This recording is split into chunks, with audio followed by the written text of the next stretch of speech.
यारो Mumbai army rally भरती 2026 महाराष्ट्रातर्फे यारो मुंबई आर्मी रॅली भरतीचं आज ग्राउंड झालं 2 फेब्रुवारीला। आणि ज्या विद्यार्थ्यांचं ग्राउंड झालं यारो मुंबई आर्मी रॅली भरतीचं 2 फेब्रुवारीला, तर त्यांच्या ग्राउंडचा अंदरचा अनुभव मी तुम्हाला आजच्या व्हिडिओच्या माध्यमातून सांगणार आहे। एका बॅचमध्ये किती पोरं रनिंगसाठी आज सोडले आणि एका बॅचमधून किती मुलांना रनिंगमध्ये पास केलं, एक्सिलेंटचे किती पोरं पास केले, सेकंड ग्रुपचे किती पोरं रनिंगमध्ये पास केले, तिसऱ्या ग्रुपचे पोरं किती रनिंगमध्ये पास केले, चौथ्या ग्रुपचे किती पोरं रनिंगमध्ये पास केले, आणि त्याचबरोबर 1600 मीटर रनिंगसाठी आज टायमिंग काय दिला होता एक्सिलेंटसाठी, सेकंड ग्रुपसाठी, तिसऱ्या ग्रुपसाठी, चौथ्या ग्रुपसाठी।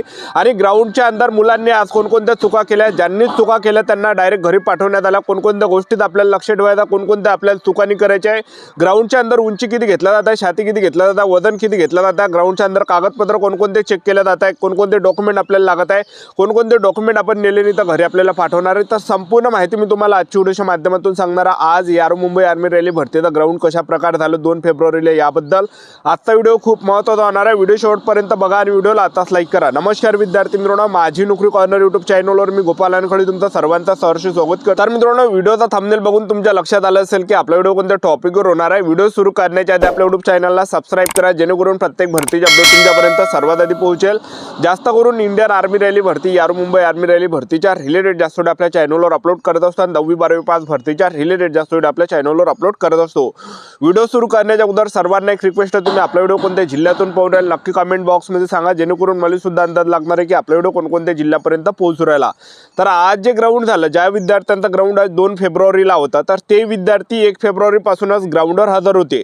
आणि आज जे विद्यार्थी मिळवणं काही विद्यार्थ्यांना डायरेक्ट घरी पाठवण्यात आलं। मी तुम्हाला असं कोण सांगू राहिलं, आजची जी तारीख आहे हे 2 फेब्रुवारी आहे। आता भरपूर विद्यार्थ्यांच्या सर्वांच्या हॉल तिकीटवर ज्या तारखेला तुमचं ग्राउंड आहे ते तारीख त्या ठिकाणी राहते हॉल तिकीटवर।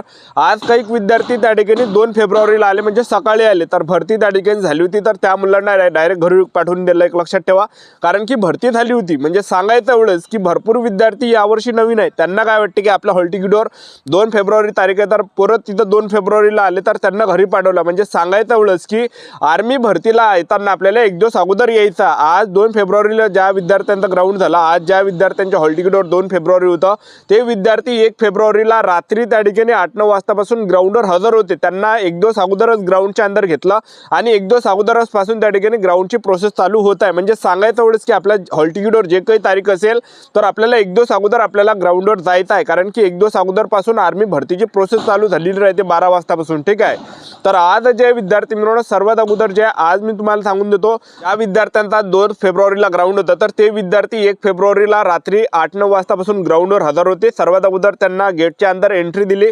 एंट्रीच्या वेळेस त्या ठिकाणी 2 डॉक्युमेंट चेक केला जातात, आधार कार्ड आणि हॉल तिकीट, हे 2 डॉक्युमेंट वरती ठेवायचे। बाकीचे सर्व ओरिजिनल डॉक्युमेंट आपल्या बॅगीमध्ये ठेवायचे, झेरॉक्स आपल्या बॅगीमध्ये ठेवायचे। तर हे 2 डॉक्युमेंट असले तरच आपल्याला गेटच्या अंदर एंट्री दिली जाते, आणि हे जर 2 डॉक्युमेंट नसेल, आधार कार्ड आणि हॉल तिकीट, तर तुम्हाला डायरेक्ट घरी पाठवल्या जाते। एक लक्षात ठेवा, ठीक आहे, ह्या गोष्टीचं लक्ष ठेवायचं आहे। हे झाल्यानंतर त्या ठिकाणी मुलांना गेटच्या अंदर एंट्री दिली। एंट्री दिल्यानंतर त्या ठिकाणी मुलांना फक्त गेटच्या अंदर त्या ठिकाणी ग्राउंडच्या अंदर बसून ठेवलं जातं, आणि आर्मीवाले त्या ठिकाणी मुलांना मोटिवेट करत आहे, बोलू नका तुम्ही, तुमची एनर्जी त्या ठिकाणी वेस्ट होणार आहे। त्याचबरोबर भरपूर काही त्या ठिकाणी मुलांना जे आहे त्या ठिकाणी गायडन्स सुद्धा त्या ठिकाणी आर्मीवाले करत आहे, मोटिवेशन सुद्धा त्या ठिकाणी आर्मीवाले मुलांना करत आहे।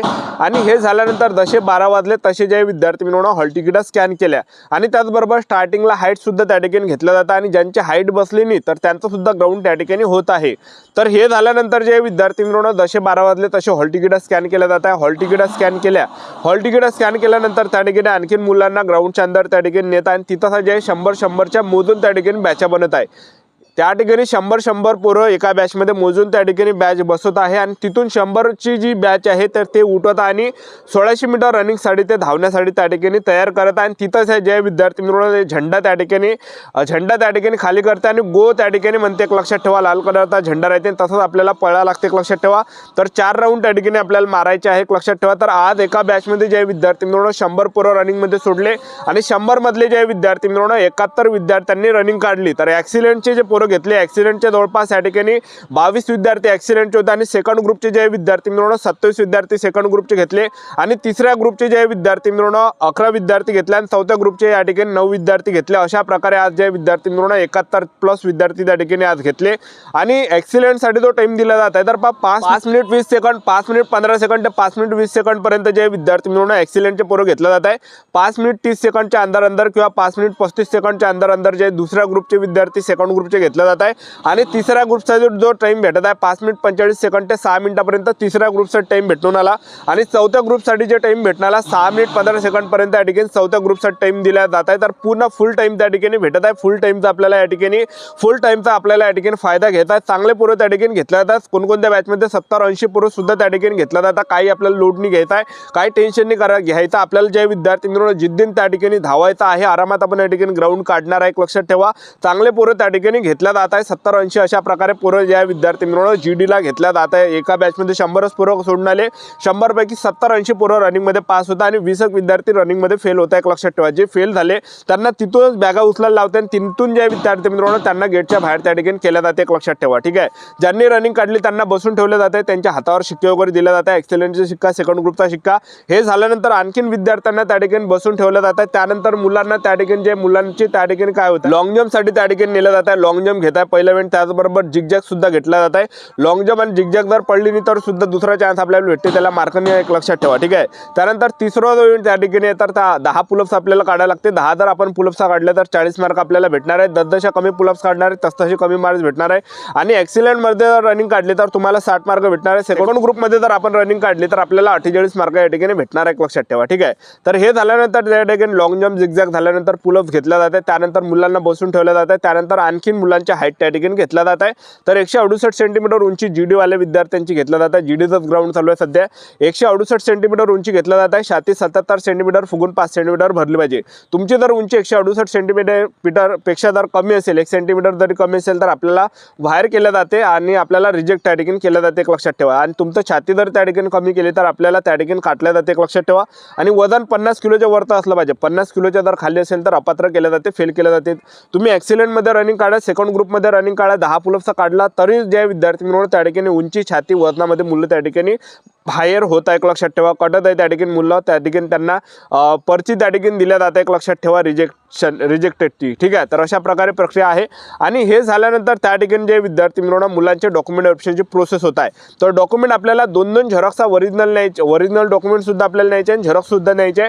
तर डॉक्युमेंट त्या ठिकाणी कोणकोणते घेतात तर थंब वगैरे त्या ठिकाणी आपल्याला घेतला जातं. थंब घेतल्यानंतर त्या ठिकाणी हॉल तिकीट झाला, आधार कार्ड, 10वीचं मार्कशीट, 10वीचं बोर्ड सर्टिफिकेट, 12वीचं मार्कशीट, 12वीचं बोर्ड सर्टिफिकेट, त्याचबरोबर TC, त्याला शाळा सोडला दाखला सुद्धा म्हटलं जाते. शाळा सोडला दाखला जर नसेल तर कॉलेजमधलं बोनाफाईड न्या, कास्ट सर्टिफिकेट, डोमिशियल, त्याचबरोबर सरपंचाचा रहिवासी दाखला, पोलीस पाटलाचा रहिवासी दाखला, कॅरेक्टर सर्टिफिकेट पोलीस स्टेशनमधलं, ठीक आहे. तर पोलीस स्टेशनमधलं आपल्याला कॅरेक्टर सर्टिफिकेट लागणार आहे.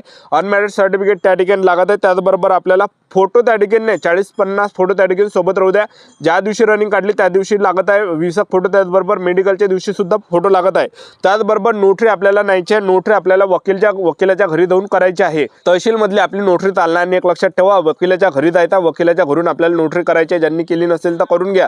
व आपल्याला तहसीलमधली नोटरी चालणार नाही. एक लक्षात ठेवा, भरपूर विद्यार्थी तहसीलमध्ये जाते, तिथून करते, ते नोटरी चालणार नाही आहे. तर आपल्याला जे विद्यार्थी मिळून वकिलाच्या घरी जाऊन या ठिकाणी करायचे. आपल्या जिल्ह्यामध्येच गल्लोगल्लीमध्ये वकिलाच्या घरा राहते. एक लक्षात ठेवा, ठीक आहे. अशा प्रकारे आज ग्राउंड झालं. आणि त्याचबरोबर जे त्या ठिकाणी झेरॉक्स सुद्धा त्या ठिकाणी घेतल्या जातात. एक झेरॉक्स त्या ठिकाणी घेतला जातात. तर ओरिजिनल डॉक्युमेंट नाही, झेरॉक्स सुद्धा सोबत नाही, 2 झेरॉक्स प्रत्येकीच्या राहू द्या, ठीक आहे. अशा प्रकारे प्रक्रिया. आपल्या YouTube चॅनल सबस्क्राईब करून ठेवा. व्हिडिओ अपडेट देत राहणार. आजच्या दिवस थांबतो. व्हिडिओ नेक्स्ट व्हिडिओमध्ये. जय हिंद.